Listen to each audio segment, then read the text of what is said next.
So let's continue again. देखें, हम बात कर रहे थे आर की डिफरेंट वैल्यूज।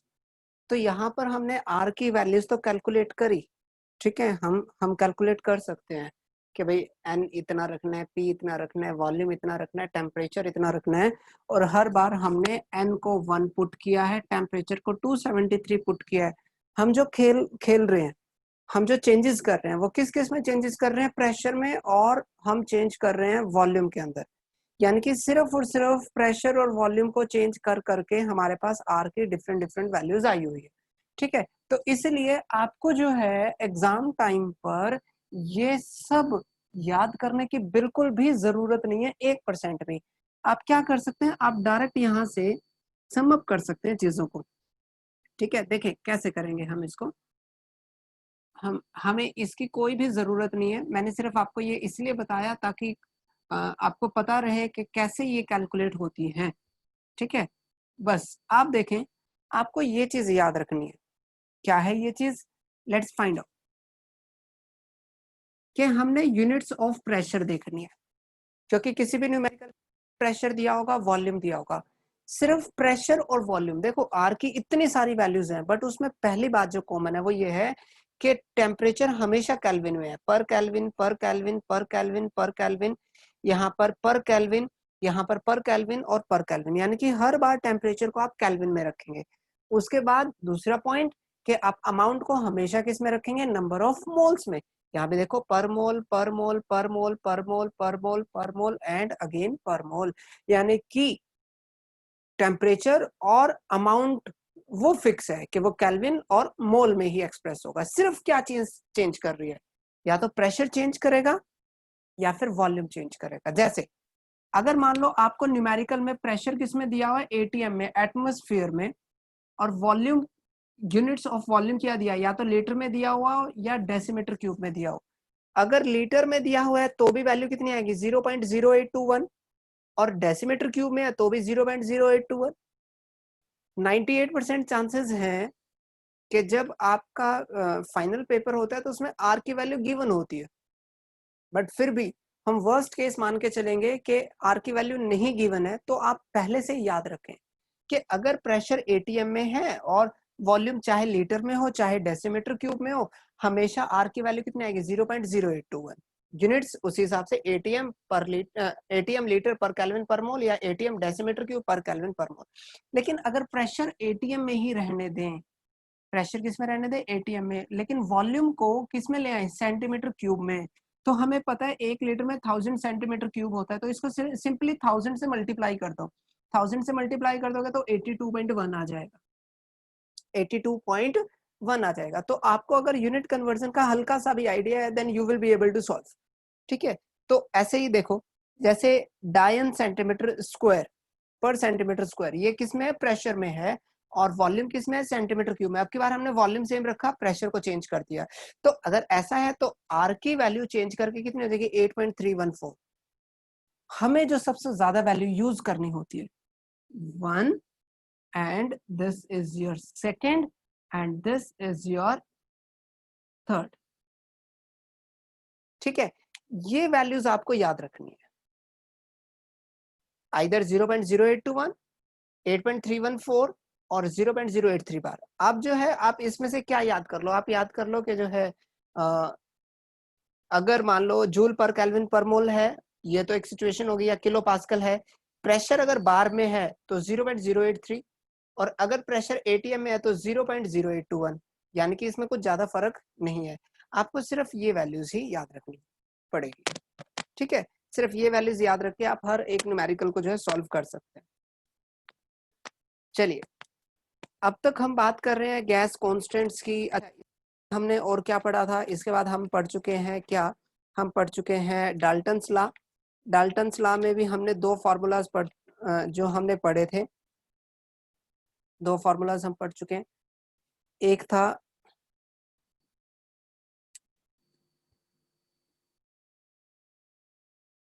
डाल्टन्स लॉ, उसने कहा था P total is equal to P1 plus P2 plus P3 and so on.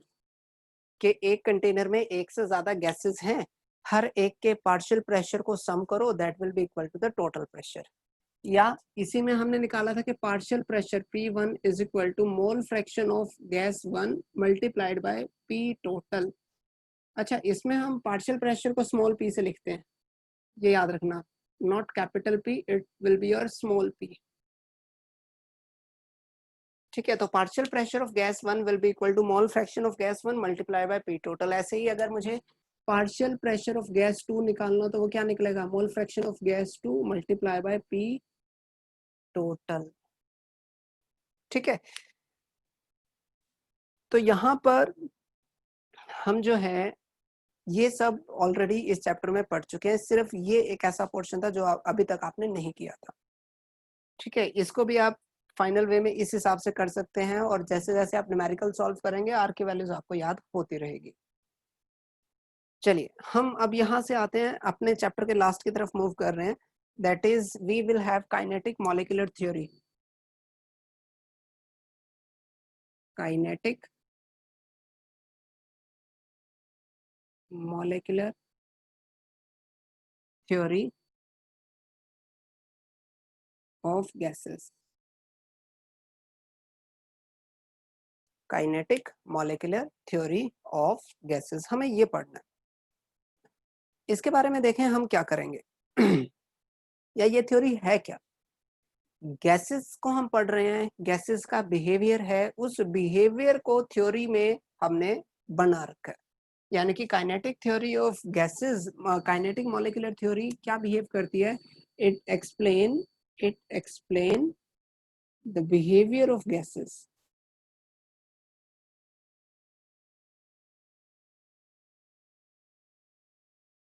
कि गैसेस जो है कैसे कैसे बिहेव करती है। ये बड़ा इंपॉर्टेंट सा आर्टिकल है मेरे पास। क्यों इंपॉर्टेंट है, क्योंकि इसी के बेस्ड हम जो है थोड़ा सा अब आगे जाके चीजों को डिफरेंशिएट करने वाले हैं। देखें, अगर मैं पोस्टुलेट्स की बात करूं, हमने बात की कि ये थ्योरी करेगी क्या, it will explain the behaviour of the gas. इस थ्योरी में कुछ अजम्पशंस हैं, कुछ कुछ बातें वो मान के चला है। जैसे सबसे पहली जो पोस्टुलेट है या जो सबसे पहली अजम्पशन है, पोस्टुलेट्स, सबसे पहला क्या है, सबसे पहला वो कहता है कि जो गैसेस है वो बहुत छोटे पार्टिकल से मिलकर बनी होती है।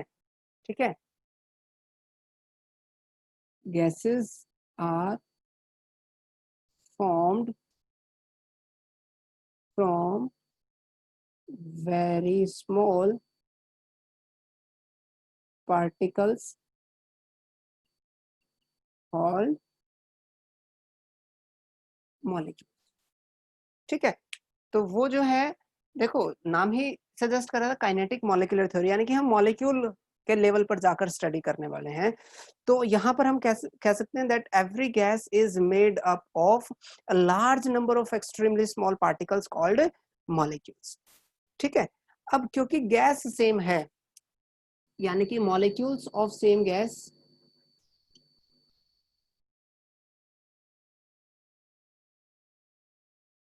Are identical.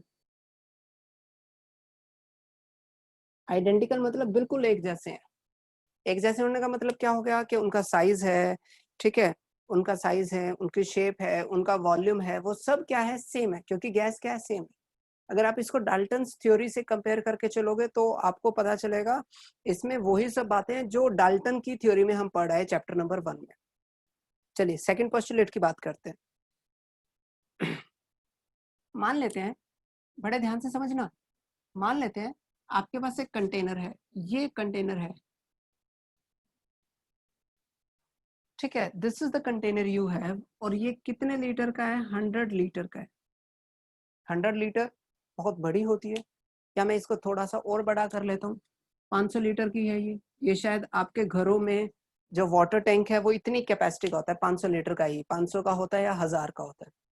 अब इस कंटेनर को मैंने बंद कर दिया और इसके अंदर 1 ग्राम ऑफ गैस फिल कर दी। क्या कर दिया, I have a container of 500 litre volume, और इसके अंदर मैंने गैस फिल कर दी, और उस गैस का अमाउंट कितना है, 1 ग्राम का। अब what will be the volume of the gas, ask yourself, what will be the volume of the gas. तो हमें पता है कि हम गैस को जिस कंटेनर में रखते हैं वो उस पूरे कंटेनर में फैल जाती है। यानी कि अगर ये 500 लीटर का कंटेनर है और गैस आप चाहे इसमें जितनी मर्जी डालो, 1 ग्राम, आधा ग्राम या 0.1 ग्राम, जितना मर्जी अमाउंट रखो, वो गैस क्या करेगी, पूरे के पूरे कंटेनर में फैल जाएगी। तो गैस का वॉल्यूम क्या होगा, गैस का वॉल्यूम होगा 100 लीटर्स। ठीक है, जैसे मैं फिर से समझाता हूँ, आपका कमरा बहुत बड़ा है, लेकिन इस कमरे के किसी एक कॉर्नर में आपने जो है एक परफ्यूम स्प्रे कर दिया, लेकिन वहां से उस परफ्यूम की जो स्मेल है वो पूरे कमरे में फैल जाएगी। क्यों? क्योंकि जो गैसियस मॉलिक्यूल्स हैं वो जिस भी कंटेनर में होंगे वो उसमें पूरे तरीके से फैल जाएंगे। अब इससे क्या होगा, इससे होगा ये कि जो मॉलिक्यूल्स हैं वो बहुत थोड़े से हैं, 1 ग्राम में तो थोड़े से मॉलिक्यूल होंगे। अब थोड़े से मॉलिक्यूल है लेकिन वो फैले कितने कितने बड़े कमरे में फैले हुए हैं। इसका मतलब है कि थोड़े से मॉलिक्यूल जब बहुत ज्यादा बड़े एरिया में फैले हुए हैं, इसका मतलब हुआ कि size of molecule, size of molecule is negligible in comparison to volume occupied by gas। ठीक है, साइज ऑफ मॉलिक्यूल या फिर वॉल्यूम ऑफ, साइज भी छोड़ दो, मैं यहां पर वॉल्यूम वर्ड यूज करूंगा, volume of molecule is negligible in comparison to volume occupied by the gas. कि गैस ने कितना वॉल्यूम ऑक्यूपाई किया, यहाँ 500 लीटर का, कितना, 500 लीटर्स का। तो 500 लीटर में पूरी गैस फैली हुई है, यानी कि volume occupied by the gas is 500 litre. लेकिन एक एक मॉलिक्यूल का, एक गैस के एक छोटे से मॉलिक्यूल का वॉल्यूम कितना होगा, 500 लीटर से तो बहुत ज्यादा छोटा हो जाएगा, बहुत ही ज्यादा छोटा हो जाएगा। ठीक है, ये बात ठीक वैसी है जैसे आप किसी ओशियन में खड़े हो और नीचे एक डॉल्फिन के वॉल्यूम को कंपेयर करें। डॉल्फिन का साइज ओशियन के साइज के कंपैरिजन में क्या नेग्लिजिबल है ना, कि ओशियन तो बहुत बड़ा है, उसके कंपैरिजन में डॉल्फिन बहुत ज्यादा छोटी है। तो आई कैन से कि almost negligible, I would not से जीरो, बट ऑलमोस्ट नेग्लिजिबल, कि वो बहुत कम है। तो एक मॉलिक्यूल हो सकता है कि मॉलिक्यूल का साइज सिर्फ इतना सा, मॉलिक्यूल का साइज ना हो, हालांकि जिस दिन गैस का मॉलिक्यूल इतना बड़ा हो गया ना वो हमें दिखाई देगा, इवन पत्थर की तरह आगे लगेगा, इतनी बड़ी ड्रॉप होती है रेन की, वो आके टकराती है हमारी बॉडी से, हमें पेन फील होता है। ठीक है, तो ऐसे सिचुएशन मान लेते हैं कि ये एक गैस के एक मॉलिक्यूल का वॉल्यूम है, मैं बड़े सिंपल सी वर्ड्स में यूज कर रहा हूँ, this is the volume of single molecule of the gas. लेकिन आप अगर इस वॉल्यूम को कंपेयर करें 500 लीटर से, you can say almost zero, क्योंकि ये तो जो है डेसीमीटर क्यूब से भी नीचे चला जाएगा। ठीक है, तो ये बहुत ज्यादा छोटा होगा। यही बात हम यहाँ पर कह रहे हैं कि वॉल्यूम और size of the molecule is negligible in comparison to volume occupied by the gas. ठीक है, कि गैस जितना वॉल्यूम ऑक्यूपाई करती है उसके कंपैरिजन में जो है गैस के सिंगल मॉलिक्यूल का वॉल्यूम क्या हो जाएगा, नेग्लिजिबल हो जाएगा। Let's come to the third postulate. Third postulate क्या कहता है, थर्ड पोस्टुलेट कहता है, देखो हम एक बात पढ़ चुके हैं, as distance increase force of attraction क्या करता है, डिक्रीज करता है। इस चैप्टर की स्टार्टिंग से मैं एक बात कह रहा हूं कि दुनिया के हर एक फोर्स ऑफ अट्रैक्शन का रिलेशन किससे होता है, डिस्टेंस से होता है। अगर आपने डिस्टेंस बढ़ा दी तो फोर्स ऑफ अट्रैक्शन कम हो जाएगा। अब यहां समझो, 1 ग्राम गैस 500 लीटर में बड़े थोड़े से मॉलिक्यूल हैं, लेकिन वो बहुत बड़े एरिया को कवर कर रहे हैं। इसका मतलब हुआ कि दो मॉलिक्यूल के बीच में गैप ज्यादा होगा। अगर दो मॉलिक्यूल के बीच का गैप ज्यादा होगा तो उनके बीच में इंटरेक्शन नहीं होगी, क्या बहुत कम होगी, क्योंकि यहाँ पर गैसेस बहुत ज्यादा वॉल्यूम में फैल रही हैं। तो I can say postulate number 3 is force of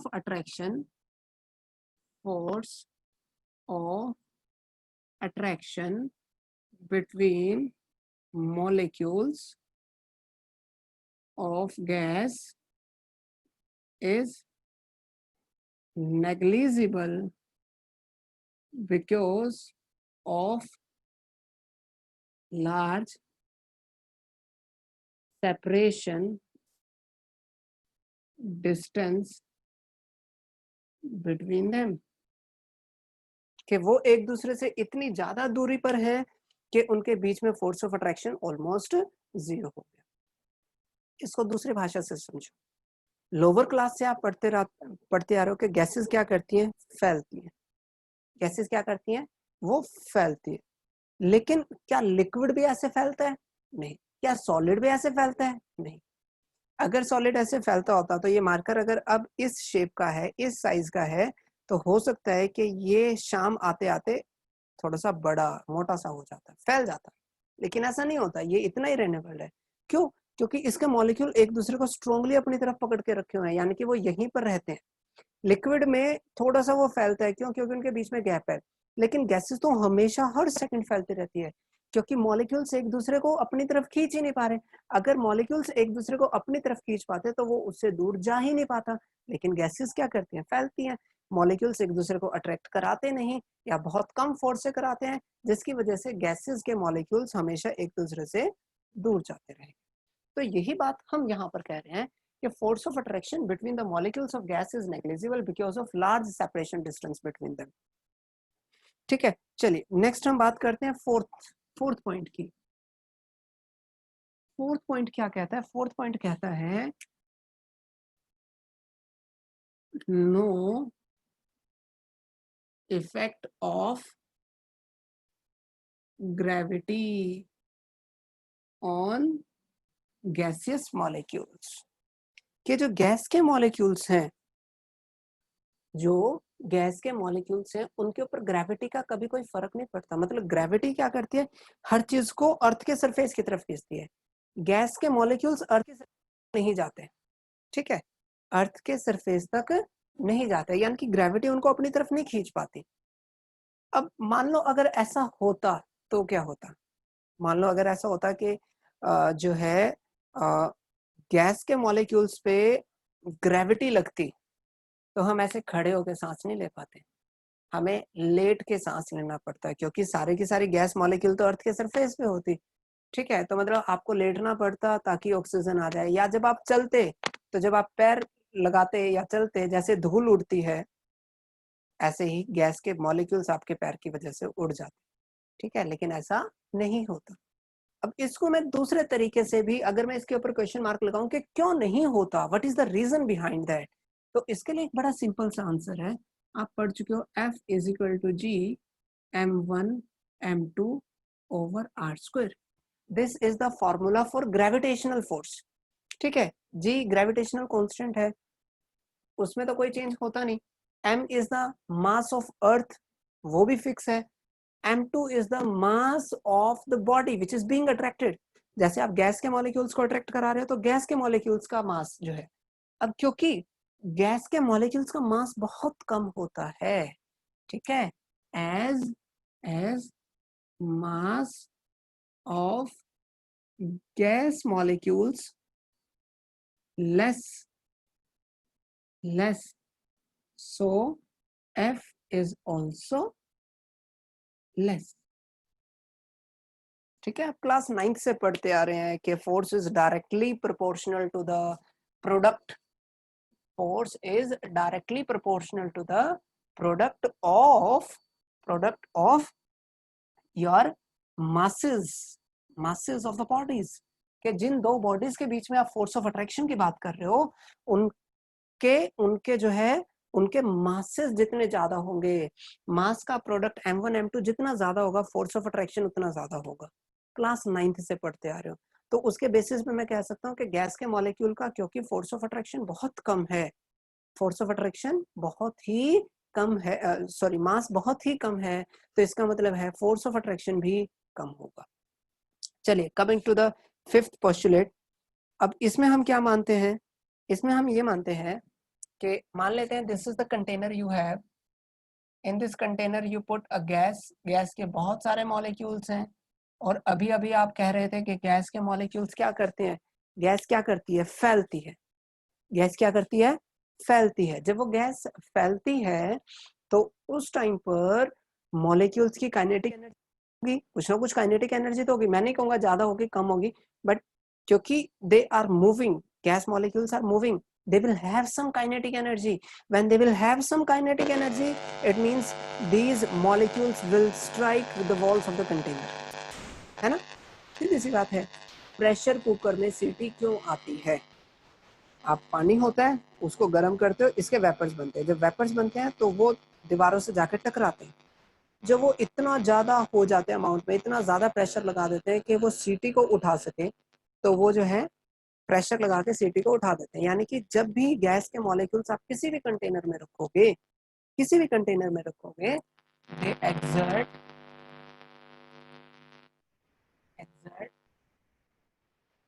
pressure on walls of container due to collision with walls।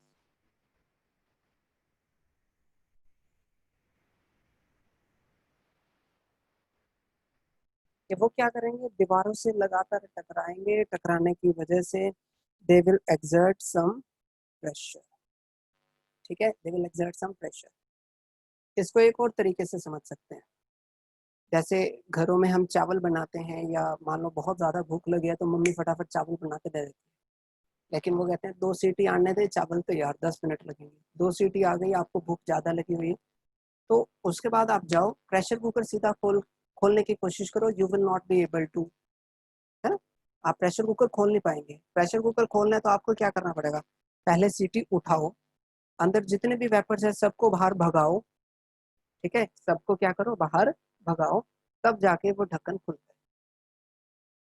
अगर मान लो आपने सीटी नहीं उठाई तो क्या होगा, ये कि मान लेते हैं this is your pressure cooker,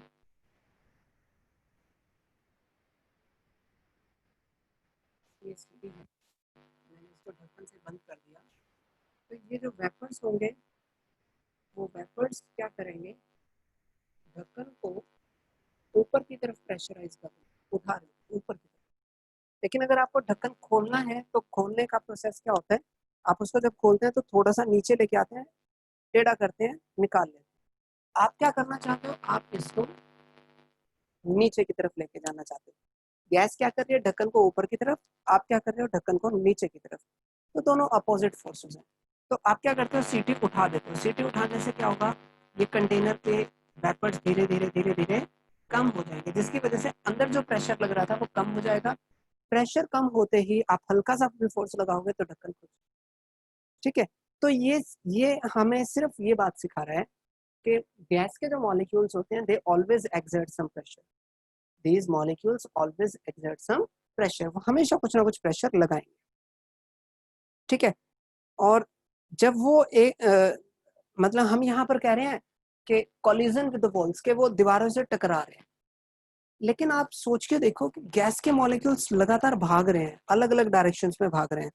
जब वो अलग अलग डायरेक्शंस में भाग रहे हैं, देन गैस मॉलिक्यूल्स collide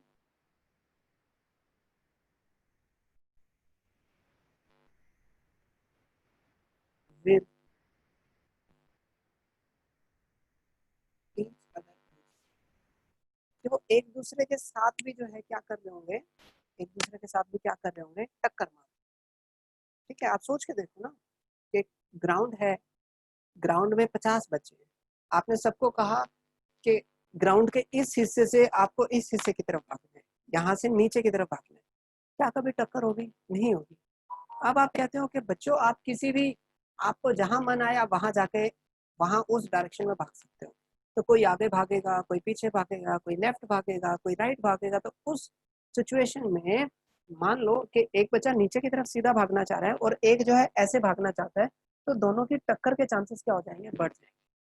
तो जब ये मॉलिक्यूल्स क्या कर रहे होते हैं, भाग रहे होते हैं, तो ये दीवारों से तो टकराते ही टकराते हैं, लेकिन उससे पहले वो एक दूसरे के साथ भी टकराते हैं। And this collision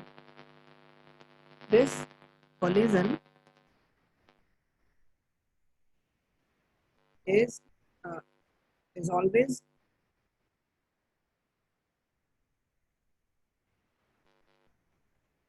perfectly elastic। Perfectly elastic इसका मतलब क्या है? इसका मतलब होता है जब वो टकराएंगे ना, किसी की स्पीड ज्यादा होगी, किसी की स्पीड कम होगी, then there will be exchange of. ये हो सकता है जैसे एक एक सिंपल सी बात है कि यहाँ एक आपका फ्रेंड है जो खड़ा हुआ है, ये एक फ्रेंड है, this is he is at rest and you are moving. आप दौड़ते हुए आए, इससे टकरा गए, व्हाट विल हैपन, ये थोड़ा सा आगे की तरफ, इसको झटका लगेगा, यानी कि रेस्ट से क्या आ जाएगा, मोशन में आ जाएगा। इवन जो आपकी स्पीड बहुत ज्यादा थी वो क्या हो जाएगी, कम हो जाएंगी। लेकिन हम परफेक्टली इलास्टिक कह रहे हैं यहाँ पर, यानी कि किसी की स्पीड बढ़ेगी, किसी की स्पीड कम हो जाएगी, but there will be there will be no loss of energy। it means it means no loss of energy will be there। No loss of energy will be there, कि किसी की energy खत्म नहीं होगी, क्योंकि आप क्लास 9th से पढ़ते आ रहे हो कि एनर्जीज के बारे में, law of conservation of energy, energy can neither be created nor be destroyed. अगर ये इलास्टिक नहीं हुआ तो किसी की एनर्जी कम हो जाएगी, कम होने का मतलब है एनर्जी गॉट डिस्ट्रॉयड, ठीक है। और किसी की एनर्जी अगर बढ़ गई तो इसका मतलब एनर्जी क्रिएटेड। तो हम यहाँ पर कह रहे हैं कि अगर किसी की एनर्जी कम हुई, बड़े ध्यान से, कि किसी की एनर्जी अगर कम हुई तो दूसरे मॉलिक्यूल की सेम अमाउंट से एनर्जी बढ़ भी जाएगी। अगर किसी की एनर्जी कम हुई तो दूसरे मॉलिक्यूल की सेम अमाउंट से एनर्जी बढ़ जाएगी। what we what we mean by perfectly elastic collision means there will be no loss of the energy, ठीक है। और यहाँ पर हम क्या कहते हैं, एक और बड़ी सिंपल सी बात कहते हैं, last postulate this is that kinetic energy of gas molecules is directly proportional to temperature, ठीक है। टेम्परेचर को हम लोग यहाँ पर लिखते हैं absolute temperature, absolute temperature. Class 9th का question, hot and seasoning food की स्मेल दूर से आती है, क्यों आती है?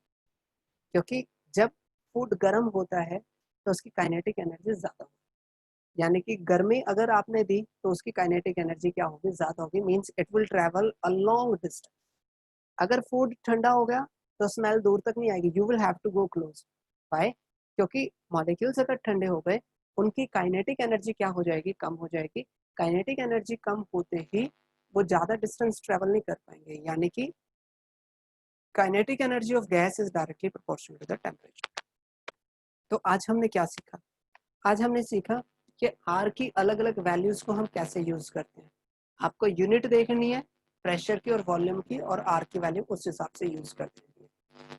इवन उसके बाद हमने क्या सीखा, हमने सीखा kinetic molecular theory of gases क्या बताती है, explain the behaviour of the gases, क्या क्या मान के चलती है। पहली बात जो मान के चलती है कि gases are formed from very small particles called molecules, and molecules of same gas are identical. उनका साइज, उनका मास, उनका वॉल्यूम सब कुछ सेम होने वाला है। मॉलिक्यूल्स का जो वॉल्यूम है that is negligible in comparison to the volume occupied by the gas. तीसरा कि उनके, क्योंकि उनके बीच में डिस्टेंस ज्यादा होगी तो फोर्स ऑफ अट्रैक्शन क्या हो जाएगा, नेग्लिजिबल हो जाएगा। फोर्थ पॉइंट क्या माना कि there will be no effect of gravity on the gases molecules.